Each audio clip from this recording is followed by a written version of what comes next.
Hello everybody, this is Shady here, and for today's video, I want to talk about one of my favorite games of all time, Final Fantasy X. And really, I just want to go over why it's one of my favorite games of all time, and why I think you should play it, even in 2023 and beyond, because it's just an absolute masterpiece. Obviously, get a few things out the way. Obviously, yeah, thanks for clicking on this video, if you managed to find it. Obviously, just so you know, I'm more of a hobbyist, so this is going to be somewhat old school in the way I do things. I don't have the greatest production value, and there's not really going to be much footage or anything like that. It's just going to be me talking into camera, really, just so you know, just to pre-warn you. So yeah, I hope you like it. Anyway, first things first, when discussing this game, I want to give a bit of a history lesson, because this game is really a unique, this was a unique time for Square Enix, really. So basically, Final Fantasy 7 and 8 had just released. Final Fantasy 8, even though obviously maybe not as critically acclaimed as 7, was Square Enix's most successful game at the time. And just saying, I'm going to be drinking water throughout because my throat gets dry when doing this, so you know. But yeah, so it was their most critically acclaimed game. So basically they decided, we're going to kind of look to expand the series now. They did something insane, and they announced their next 3 Final Fantasy games at the same time. Obviously, they would later do this with 13, if you remember, when they had the 3 13 games, obviously. But yeah, so they announced Final Fantasy 9, which was going to be the swan song for the PS1, and then the next 2 entries for the PS2, which was obviously Final Fantasy 10 and 11, which obviously was going to be an MMO, which was a new thing for the series. So they were really branching out and doing different things.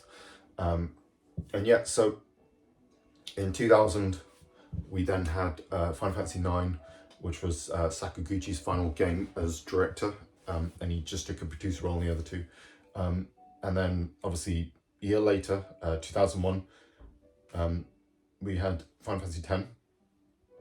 And then the year after that, in 2002, we ended up getting Final Fantasy 11, which is insane. So within such a short period of time, all 3 games were released. Obviously, release dates was staggered back then, just so you know. So, I say 2001, but that was I believe that was the Japanese release.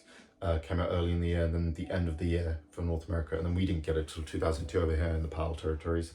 But we'll go into that particular aspect a bit later, because that's prevalent to releases of the game and the differences. But yeah, next up, obviously, this game being the first release on PS2, it allowed them to obviously create a fully kind of 3D world, and to actually have voice acting as well, which was the first for the series. And obviously, the thing is, being the first fully 3D game, this kind of informed the game design, so it was slightly different to the prior games. So obviously, the game didn't have the big overworld of previous Final Fantasy games, and it was a lot more linear. You had just towns you visited, and there was kind of, once you did get to the end, you just sort of selected an area to go to, as opposed to flying to it like you did in the old games. Obviously, there's kind of 2 reasons for this. One, like I said, because it was the first 3D game, and secondly, because obviously, it kind of was a part of the story in a way, which we're going to get into next anyway. So, the story itself. In Final Fantasy X, we take on the role of Tidus. This guy is star blitzball player for Zanarkand, and he's just, as it opens, we're preparing to start this new game, and he basically, he's covered by adoring fans, all asking for autographs, and there's girls saying, "Oh, will you think of me?" or blah blah blah, and all sorts of stuff. And then he enters, and then the opening cutscene, because obviously in other Final Fantasy games, well, at least the PS1 era, 7, 8, 9, the game started off with that big CG opening cutscene. But in this game, you have that little build up. We see the in-game stuff, and then the Blitzball game is that cool cutscene. And what happens is then the city gets attacked. There's this giant like floating whale thing coming, just obliterates the town of Zanarkand. And then Tidus is just about to do his like ultimate move, the jet shot. And then he notices Sin and he kind of falls. And then the town is in a complete panic. He's sort of trying to scramble away. And then he meets an old friend, Auron. He's basically somewhat of a family friend, someone who Tidus has known since he's grown up. And then he basically helps him escape. He explains to him, this thing is called Sin. It's basically this like giant destructive sort of being. Doesn't get into more than that. And then we fight a couple of bosses. Oh, great. We have a plane. It's always a bloody plane. What is it with this town and planes, honestly? Okay, we can't hear it now. So, yeah, they fight the boss and a few enemies, and then they end up getting swallowed by Sin. And what happens is Auron is actually reaching up and putting, it appears as if he's helping him get swallowed by Sin. And then he says, famously, last words he says to him is, "This is your story," saying, you know, it's your fate to choose, remember that. And then he gets swallowed up. And then you just sort of wash up, and then you're just in this like random, what looks like a temple or something. You get attacked by this giant looking creature. You exit, you get into the temple, and then you're sort of searching around. You get attacked by this enemy. These like people, they call the Al Bhed. You don't know that at this point, obviously. They come in, they sort of help you out with this girl, this blonde girl. And then they basically capture you, put you on their boat, and then they decide to use you to go into these underwater ruins and to try to extract this thing called Machina, like a machine thing.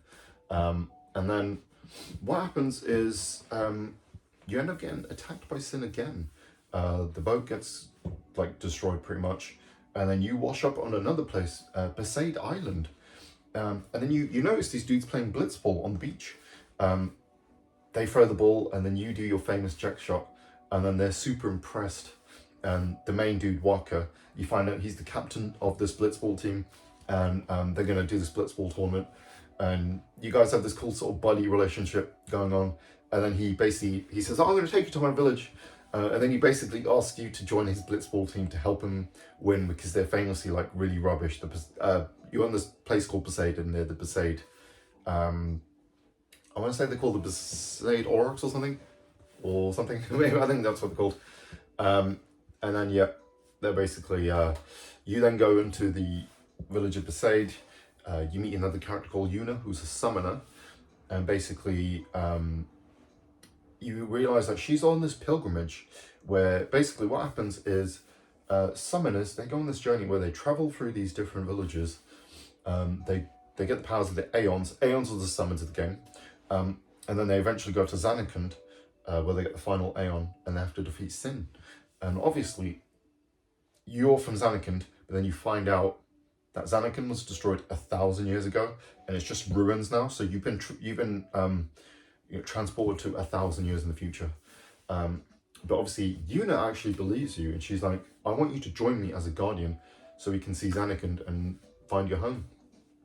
And then, pretty much, yeah, the game it's like, that's Tidus there, and that's Yuna, and they're kind of like dual protagonists, really. It's kind of both of their stories, and there's a big kind of theme of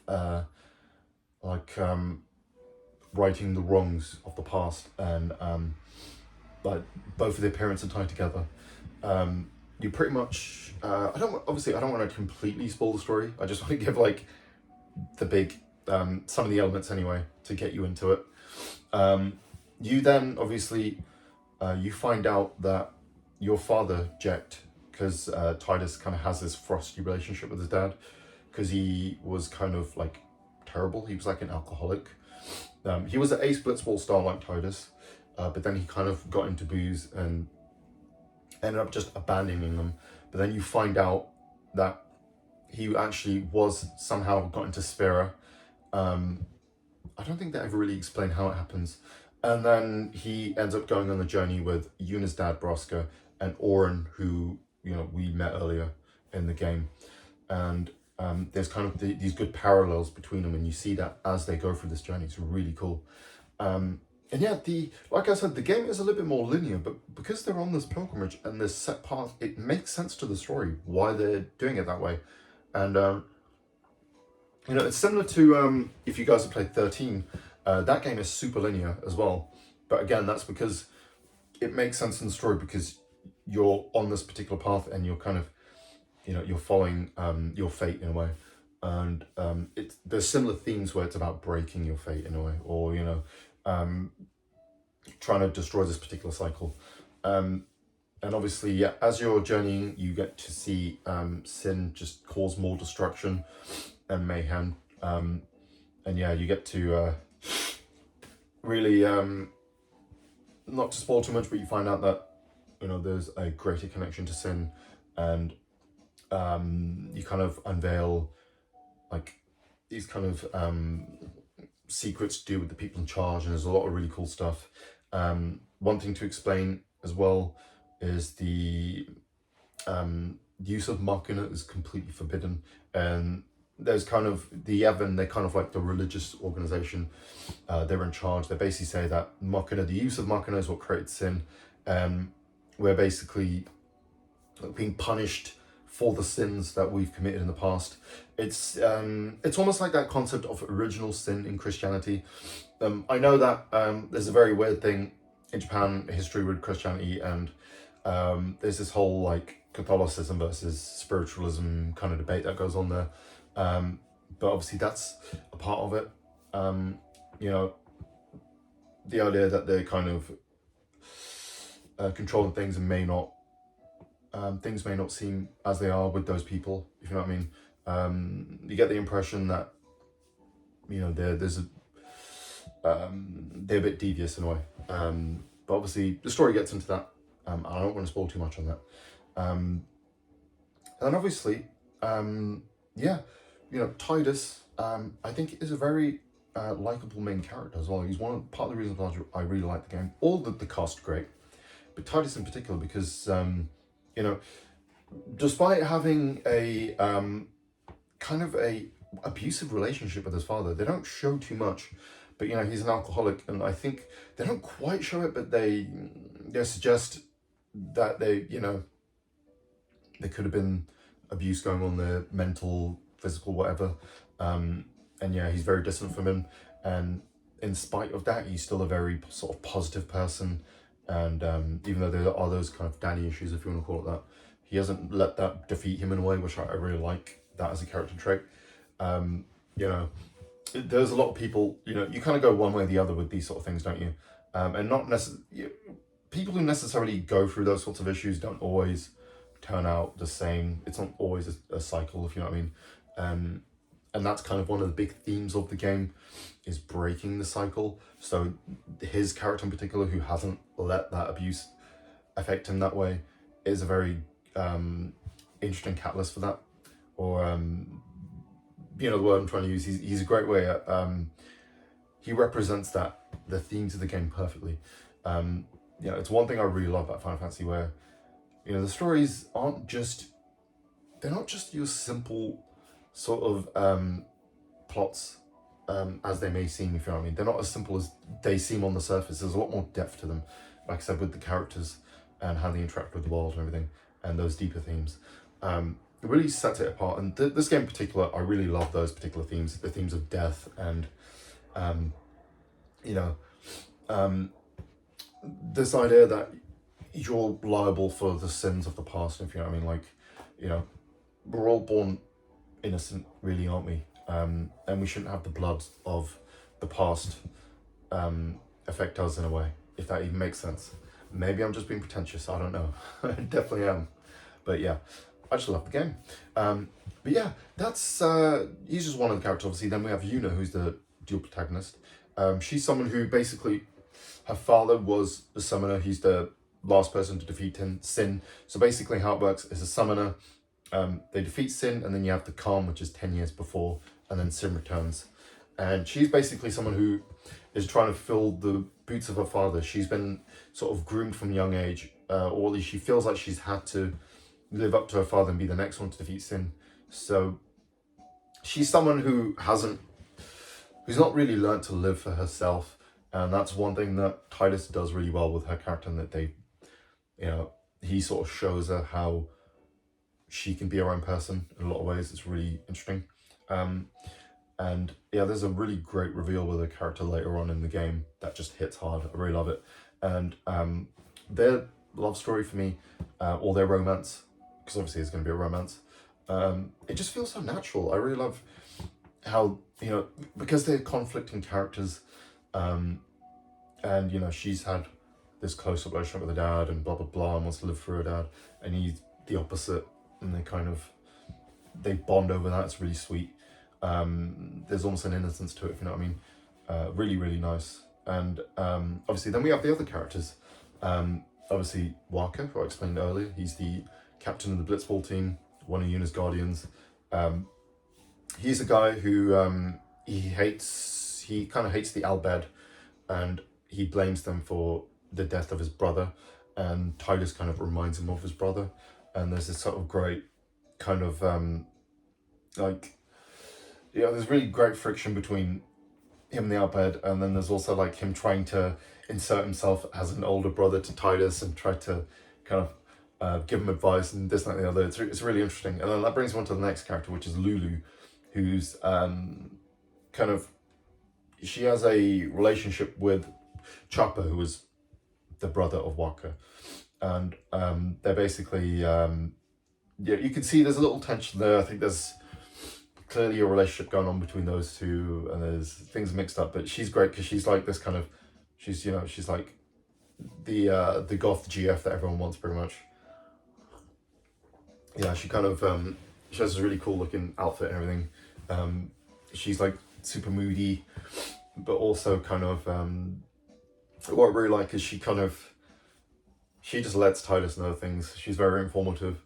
There's a point where, she's getting sick of just constantly explaining things to Titus, but then it gets to the point where she just automatically starts explaining things to him. It's really funny.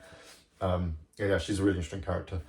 And then obviously we then have obviously Riku as well, who's like she's an Al Bhed, and she also is a relation to Yuna, which obviously the story does get into. And what's really interesting is that Wakka doesn't realise she's Al Bhed, which is really funny because he apparently hates him.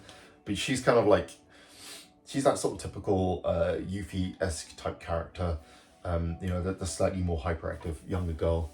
But she's not annoying, not that Yuffie's annoying, but typically we think that kind of archetype is kind of the annoying character, but she's actually one of the more endearing characters. There's a real kind of, she's really funny. But then, obviously, because she's Yuna's cousin, there's that kind of caring aspect to her. And yeah, she's very she's not on the side of Yevon, because obviously the Al Bhed are kind of hated by Yevon, so it's really interesting. Then we have a couple more characters. Obviously, we have Kimahri. He's basically this thing called a Ronso. So they kind of look like these kind of beast dudes. He's like this blue furred kind of. He almost looks like a cat man or something. A little bit like that particular race in Skyrim or something, even though this sort of predates Skyrim. And what's really cool with him is that he's like Yuna's guardian. He's been for a young age, so he's very protective of her. He's like her guard dog almost. And for a large portion of the game, he doesn't speak or anything. He's just this really stoic, scary character. But then eventually, you manage to get him to talk, and he's a really kind of interesting character. The Ronso are very much, they're almost like Klingons in a way or something, somewhat of a more warrior-ish race. And there's Kimahri has a history with this other Ronso because he's kind of abandoned the Ronso, and there's a great moment where we get to actually meet the rest of them, and really cool stuff with him. Interesting character. And then obviously we finally have my favorite character, Auron. He's the older mentor character. He was someone who was Braska's Guardian, because obviously Boroska Yuna's dad, he had Oren and Jecht, who was Titus's dad, and they went on their journey, and obviously he knows more than he's letting on, and he's just there observing, giving his advice as well and everything, and he's just a really cool character. And he has this like giant sword, because obviously, you know, a Final Fantasy character has to have a giant sword, and I really love that he has it on his side like that. The way he holds it's really cool. He has this like nonchalant way of attacking with it, which is really cool. But yeah, it's just an awesome cast of characters. One of my favorites. One of the main reasons why I really love the game. It's just I love how they all interact. We get most of them pretty early on, and then yeah, we get to spend a lot of time. Obviously, it's very cutscene heavy, not as much as like, you know, a 13 or a 16 or something. You get a decent amount, and there's a lot of cool interactions between all of them, which is nice. And obviously, now that we've got to story, let's talk about the gameplay elements. Obviously, this is, as you can imagine, a turn-based Final Fantasy game. And what I really like about this one is, obviously, this one ended up becoming the final turn-based game, by the way, which is kind of strange. The game after it, its sequel, which we'll get into, that did kind of have a turn-based one or real-time one. But what this game does really cool is it's entirely turn-based. It's completely wait mode. And on the side, you see the list of characters and the actions, character and enemy actions, so you can plan accordingly. And then you can do certain actions that will have different delays to your next turn. And that's kind of part of you know, your strategizing, which is cool. Definitely feels like one of the most strategic out of the Final Fantasy games in that regard. Another really cool thing is, I think it's 7 characters. All of them, you can switch between them in battle on the fly, which is really sick. And yeah, it's one of the cool elements of the game. Obviously, one thing that I don't like, to get into that, is that to get experience in this game, every character has to at least have a turn. So you kind of have to like switch between characters just to give them a turn in like just normal battles, which is kind of gets a bit tedious. Not too bad, but just a thing to know. Sorry about that. And then yeah. So the battles are turn-based. You have your random encounters as well, as you would imagine. It was just the standard for RPGs at that point. But it's not too bad. The encounters aren't too frequent, which is good. Frequent enough though. So obviously when you are grinding for experience, you can go. You will have to do a little grinding though.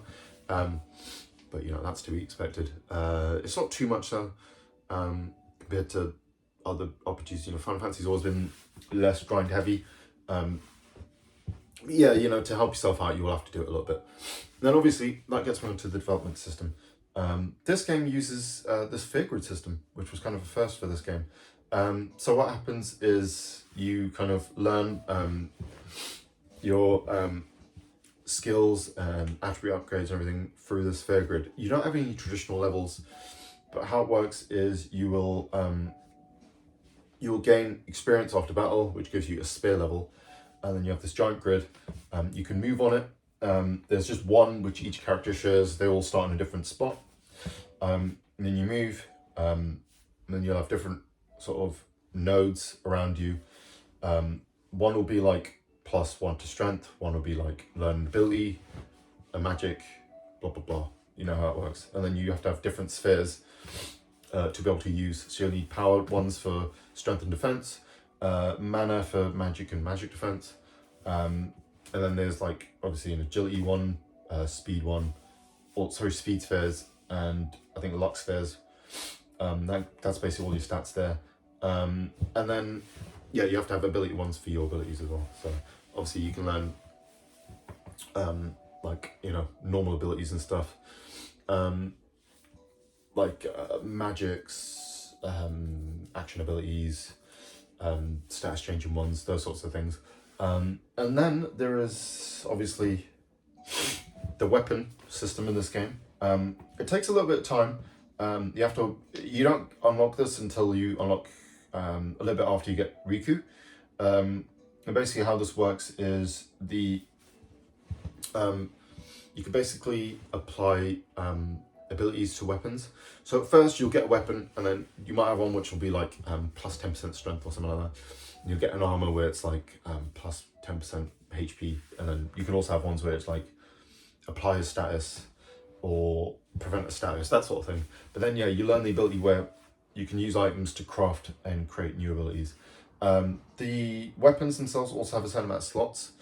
So you'll have ones where obviously, you know, it'll have an ability and maybe 1 to 2 empty slots which you can put an ability onto. So you can't just do it on any weapon. I think up to 4 ability slots are available per weapon, which is an interesting thing. Then obviously, we have a couple other things to talk about in terms of the gameplay. We then have the limit break system. In this game, they're called overdrives. And then how it works in this one is you will have, like your default one would be called the Sonic Overdrive. And obviously how it works is you have a gauge, and then it goes up, and then you can do an ability. And then each character's is kind of a bit different. And yeah, Sonic basically means when you take damage, it increases. And then depending on certain actions you do, you'll unlock different ones.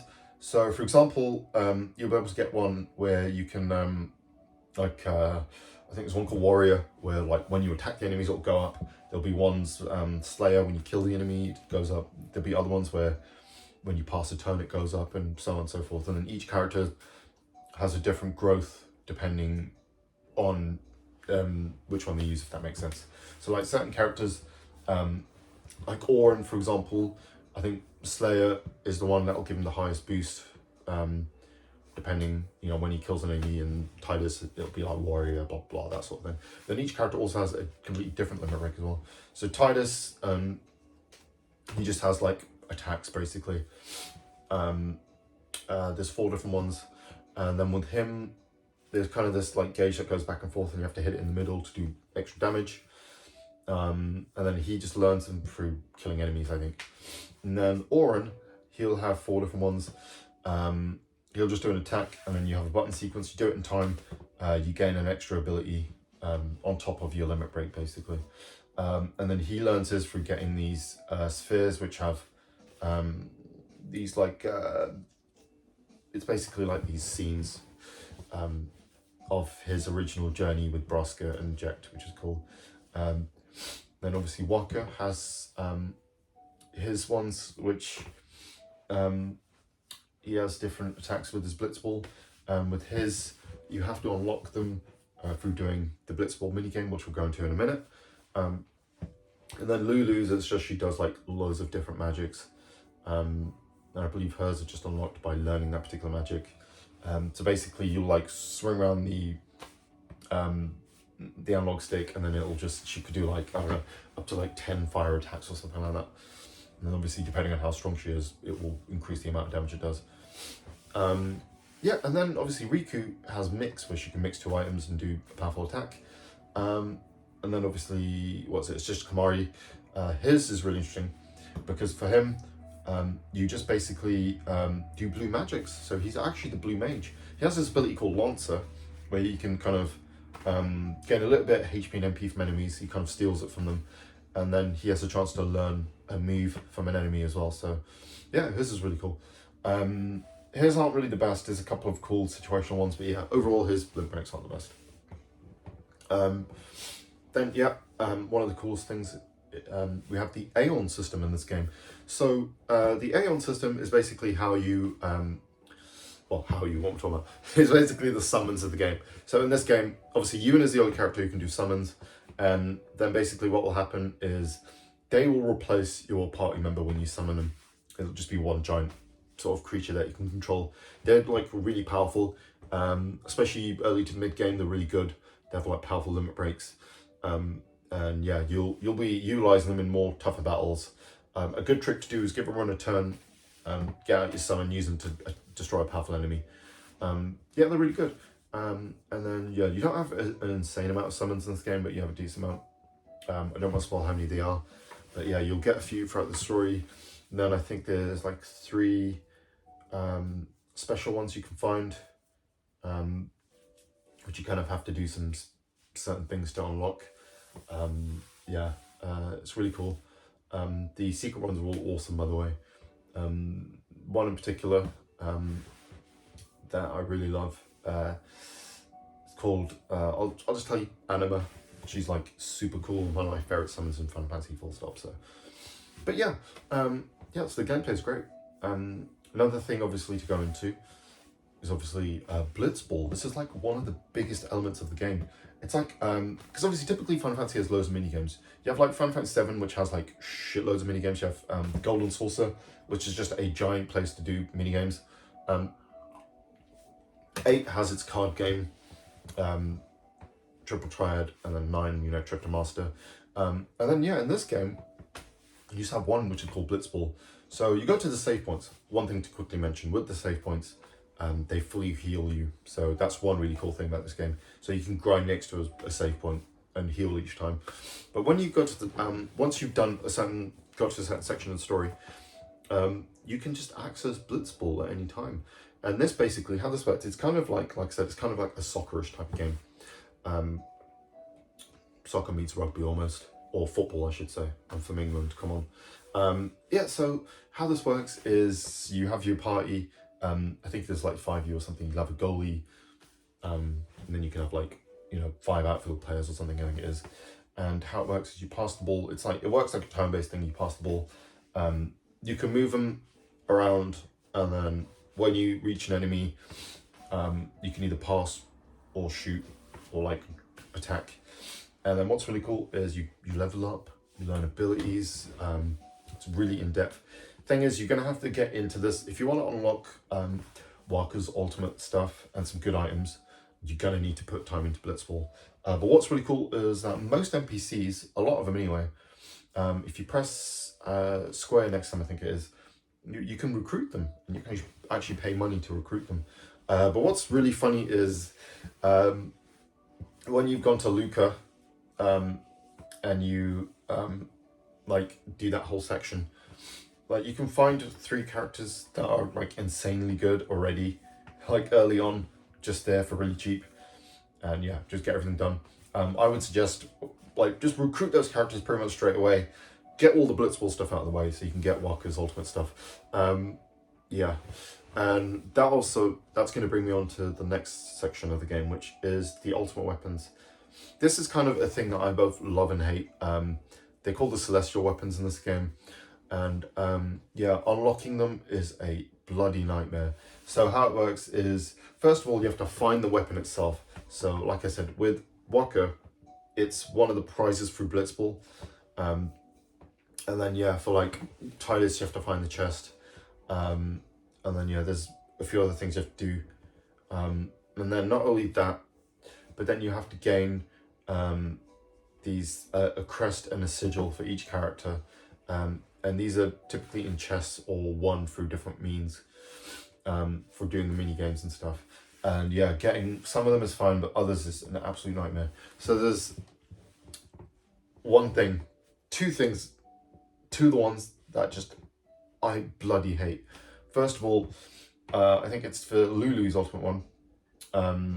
This is both to get, I think this is to get like the sigil for hers or something. You have basically there's this lightning dodging mini game you can do, and you have to dodge 100 lightning bolts in a row without getting struck once. And I bloody hate that. It's a thing that I dread the most. Then another one for Tidus is there's this chocobo racing thing in an area called the Calmlands, and you have to basically get less than 0 seconds. So you have to do it. You have to do this perfect run. It's not even a long race. You do this race with this other dude. You got to win the race, and you have to have a lower amount of time. Basically, you have to dodge these balls, which will basically slow you down, and you have to get these balloons, which add extra time. And I remember when I did this last, I think it took me 3 hours straight to do this, because I got 0 seconds, and I realized I had to have lower than 0 seconds or something, and it was, oh my god. But it's not too bad, and that's just one small element of it. There is also a couple other mini games, like I said, in the Calmlands. You do a few things. You got that chocobo racing thing. You get one of the coolest quests. My favorite side quest is the monster capturing quest. This is awesome because basically you get to essentially you get these capture weapons from the dude who runs the Colosseum, or the monster capturing arena. And then you have to go around each area and you get enemies. You basically want to get, I think it's 9 or 10 of each enemy. And then as you get so many, he creates these special monsters that you can fight, and yeah, it's a large part of the game.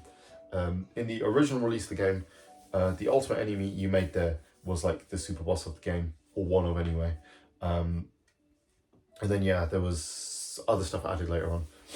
But yeah, that's the gameplay elements anyway. And it's just, yeah, it's a very solid game. Obviously, if you like the turn-based style Final Fantasy, you're going to love this one.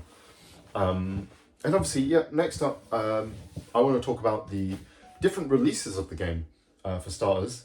And then a little bit about my memories of the game itself. So obviously, like I said, we originally had this version, the PlayStation 2 version. One thing to suggest with this version of the game, like I said, this is the PAL version. So this is based off the Japanese international version. So like I said, we used to have this annoying staggered release thing back in the day in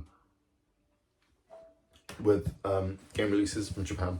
Very annoying. So typically you get a game in Japan, sometimes North America could wait up to a year, and then sometimes we could wait a further year over here in Europe and the UK to get it.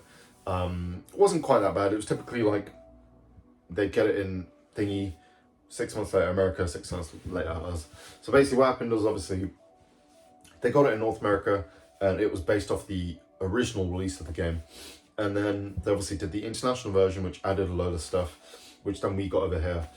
So yeah, so this version of the game I think you probably want to avoid in North America, because what it does is it adds a couple of really cool things. First of all, it gives you the option for the expert sphere grid, and basically what that is, it's a sphere grid that is more open-ended, because with the original version there's a lot more sections are locked off, so you can't really divert characters wherever you want. They have to stick to a certain path till you unlock these key spheres to unlock certain areas, and then it's basically there's almost none of those. You can just freely explore anywhere, but a lot of the spheres are empty, so it's going to be a little bit more difficult. It's basically designed for people who, like it suggests, it's the expert sphere grid. So people who want to get the highest possible stats, less grinding, because originally there's a lot of spheres with like 1 or 2 for strength.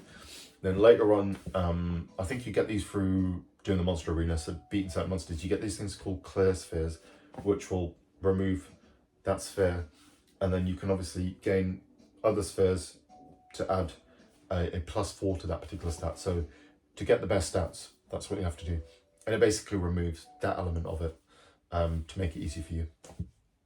If you care about doing that, you don't really have to, because the basic sphere is good enough. Then yeah, you may want to change 1 or 2 stats. This is more to do with fighting the ultimate bosses, which is what I want to get to. So like I said, in the original game you had Ultimate and Omega weapon, because you had it's called the Omega Dungeon, one of the places you unlock in the game, like one of the post-game dungeons. Then you fought an enemy called Nemesis, who was the ultimate boss. Then you had the original creations, which were essentially the super bosses of the game. But what this game does is it adds these enemies called the Dark Aeons, which are like dark looking, hyper super powerful versions of the Aeons, and they're like the ultimate bosses. Each one is basically would be classed as the ultimate boss in any game. Like they are insane. You have to have like certain setups to even be able to like survive against them. Like literally, you'll fight one and it'll just destroy you in one turn, and you realize you have to like have special setups. You typically do with all of these Dark Aeons, but yeah, each one you need to properly strategize and take on. And then obviously when you beat them, you get the ultimate boss, which is Penance, who is like insane. That's like the only boss fight where your luck stat actually matters as well. So that's something you're gonna have to do, like especially set up for him, which is cool. And yeah, so that's pretty much the difference. So that's why obviously, like I said, that version you may want to look into not getting. But obviously, like I said, the PS2 version was only the first version. Then a number of years later, when the PS3 came out, we got this, which was the HD version. Mind the sticker there, and yeah, it cost me £15 if you care. This is basically a like an updated version of the game. This was based off the international version. They did change the visuals. They updated them to look a little bit closer to like Final Fantasy 13-ish. And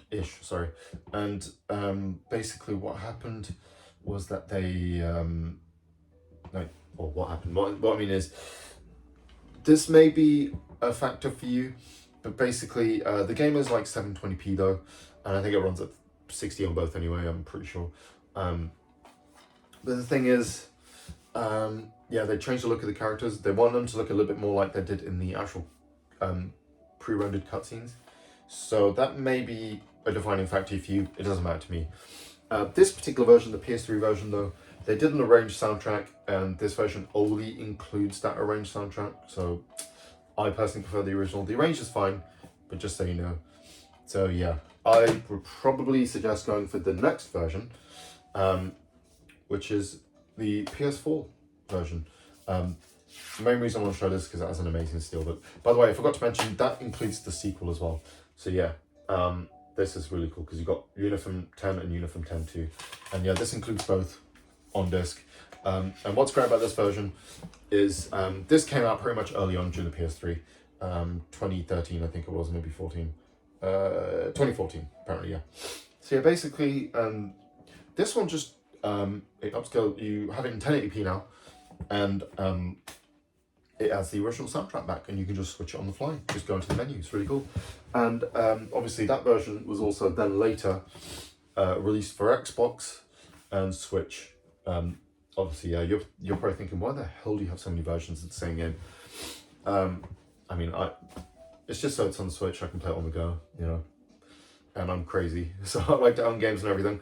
But yeah, it's the only annoying thing about this one is only 10 is on the cart. 10-2 you have to download separately. You get a code for it. Yeah, I'm pretty sure. Or yeah, you do actually get a code. I think it is. Maybe not. Oh no, I think it might just be game add-on to be downloaded. Yeah, I think you do. Unfortunately, that is really annoying. I mean, they should just give you. It should just be a patch, really. But yeah, so get a brand new version of this if you can. If not, you're gonna have to buy 10-2 separately if you can. I would say just buy a new one. Buy a new sealed copy. It's really cheap. I got this a couple of years back for like about 25 or something. So yeah, you'll be able to find it. And obviously, like I already alluded to, 10 was actually the first game to get a sequel. Final Fantasy X-2. This is set a few years after the events of the first game, and we actually play as Yuna, as you can see there. They got on a bit more of a skimpy outfit. Changing clothes is one thing with this game. Gonna give a brief overview of this game. Basically, we play as Yuna, Riku, and another character called Pain. It's basically Charlie's Angels. They're doing little cool odd jobs around the thing, and then you basically find out, you find this sphere, and you see this character who looks surprisingly similar to Tidus, but appears to be slightly different, a bit evil. And then you're basically trying to figure out what the hell's going on there. But obviously you're doing a lot of little smaller missions and stuff along the way. It has more of a campy, lighter-hearted tone. It's really good though. The battle system is amazing. It, like I said, it uses more of a real-timer system, so you kind of have to think more quickly. This was like it feels like an early version of 13's battle system, pretty much. That's the best way to describe it. A little bit different to that though. But yeah, it's really good. And also, one thing I really like is that you have the job system return in a way. You have dress spheres, so yeah, you do get to dress them up in cute little outfits and everything, if that matters to you. And then basically you get to essentially switch between them on the fly. So you have it's like a dress grid thing where you get to place the different dress spheres, and then you switch between them in battle, and you can equip a different one to each character, I think, or they have the same one. And then yeah, so like, you know, Yuna's default thing is Gunner, I think it is, which uses gun abilities. And then if you want to switch it to a Black Mage, you can just on the fly in the battle. It's really cool. And you get to see this like Sailor Moon-esque transformation, which is really funny. No summons in the game though, unfortunately. You do get to fight them as bosses. But yeah, it's a really solid game. And like I said, you just get it in this version of the game. So you may as well just pick up this version, in my opinion. Like I said, probably avoid the PS3 one because it only has the arranged soundtrack. So yeah, I'd say pick it up PS4, Xbox, Switch.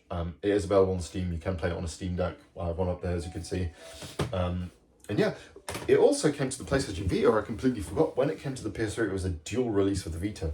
And one really cool thing is this actually included, I believe, there was this feature where you could, I think it was like, where you can transfer the save or something, so you can continue on. So the whole point was you play on your PS3, and you transfer the save over to continue it on the Vita. The Vita version has this like quick healing functionality where you touch the screen and then you can heal everyone, and that's retained on the Switch version when you're playing it portably as well. So yeah, so if you care about playing it portably, just pick up the Switch version. Yeah, now that we're done talking about the game, I want to quickly talk about some of my memories of the game now. So basically, I remember, obviously, I only really got into Final Fantasy X in the PS1 era. Started off with 8, 7, 9, or 7, 8, 9, however you want to say it. 8 was the first one I played. And then when I finally picked up a PS2, I had a friend who played the game, and yeah, I watched him play and I was like, this is amazing. So then I ran out and got it. And then yeah, I just remember putting countless hours into the game. Such a great experience. I remember, like, this is how insane I was back then. I remember spending nights just grinding, getting to like the best level so I could take on all the bosses and everything. And it was the first game where I actually, one of the first games anyway, where I wanted to unlock everything and like learn everything. So basically what happened was, because of that, I picked up the strategy guide. I've done a video about my strategy guide collection, but yeah, this was the first one I actually picked up. So I just remember finding this. We used to have this place called like Game Station, I think it was called, in High Wycombe. And yeah, I picked up this thing because I wanted to learn everything about the game and unlock everything. And yeah, you get this detailed thing with the items, and you have a section just for the bestiary. And then yeah, like I was talking about, is the Omega Ruins. Yeah, it's just so cool. I mainly picked it up just because I wanted to fight the Dark Aeons and do everything in the game. Yeah, you do get like a really cool guide. What's really interesting is Piggyback, who did these, they're not around anymore. I believe Final Fantasy 15 was the last guide they did or something. But yeah, it's just a really cool thing from back in the day. And like I said, I just remember there was obviously, when I had this game, it was obviously when I was a lot younger, still in my teens, I wasn't working, going to college, and I won't suggest doing this is stupid, but I just remember always like playing overnight and then getting up late and then rushing to have to go into college. And then my teacher was always like, gaming again? And I was like, yeah. He's like, come on, get your stuff together. But like I said, yeah, I was crazy, like spending like actual like hours I should be sleeping playing games. But yeah, it was just you know, it's one of those games that I've played so many times. I can't even remember how many times I played it. It's been that many times. I think it's my most played game ever. It's either between that and like probably Resident Evil 4 or something. But it's just one of those games that as soon as I put it on, I just instantly get nostalgic and it makes me happy. Hearing that music in the opening sequence, just listening to the Besaid music, because there's this section early on where you can actually, you go to Besaid, or when you're leaving Besaid, there's this waterfall. It's just so beautiful, and the music and everything, it's like, it just takes me to my happy place.